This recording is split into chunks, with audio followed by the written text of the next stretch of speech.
Hello আমার sweet cute বন্ধুরা, কেমন আছো তোমরা?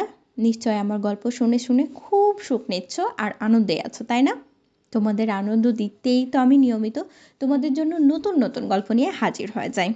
তো চলো, তোমরা যারা এখনও আমার চ্যানেলটি সাবস্ক্রাইব করোনি তারা প্লিজ প্লিজ প্লিজ আমার চ্যানেলটি সাবস্ক্রাইব করে দাও। চলো তাহলে দেরি না করে ভিডিওটি জলদি জলদি করে লাইক করো আর চ্যানেলটি সাবস্ক্রাইব করে দাও। ধন্যবাদ। গাড়ির তীব্র বেগের শব্দে আমি চমকে উঠলাম। শহরের ব্যস্ত রাস্তার ঠিক মাঝখানে দাঁড়িয়েছিল এক যুবক, হতবম্ব, সাজ আটকে আসছে। আর আমি রাস্তায় দৌড়ে এসে প্রায় ধাক্কা খেয়ে ফেললাম ওর সাথে। দ্রুত বললাম, আপনি ঠিক আছেন? ওর হাত ধরে টেনে সরিয়ে নিলাম রাস্তার মাঝ থেকে। ও আমার দিকে তাকিয়ে রইল, যেন কিছু বলার চেষ্টা করছে। তারপর মাথা নাড়িয়ে বলল, আমি ঠিক আছি, ধন্যবাদ। বিরক্তি নিয়ে বললাম, এইভাবে মাঝ রাস্তায় দাঁড়িয়ে থাকলে তো গাড়ি চালককে দোষ দেওয়া যাবে না। আপনি কি মৃত্যুর দাওয়াত দিচ্ছিলেন? একটু অপ্রস্তুত হাসলো। আসলে আমি চিন্তায় ছিলাম, কিছু বললাম না। এত মানুষের ভিড়ে কি আর কারো সমস্যার মাথায় ঘামানো যায়? কিন্তু ওর চোখের দিকে যেন বহুত কিছু ছিল সেখানে।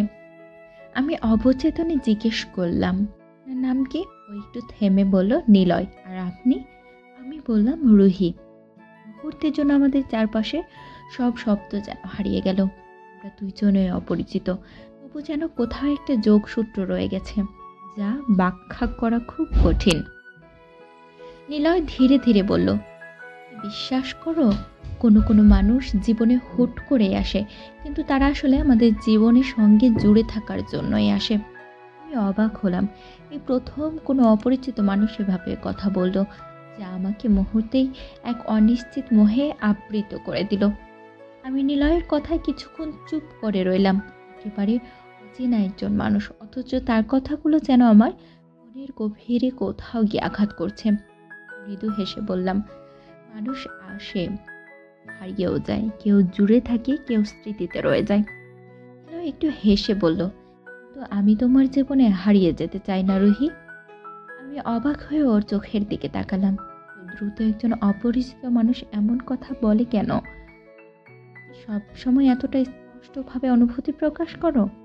তাকে প্রশ্ন করলাম। নিলয় মাথা নাড়ালো, বলল, না, আসলে আমি নিজেও জানি না কেন তোমার সামনে এসে এমনটা বললাম।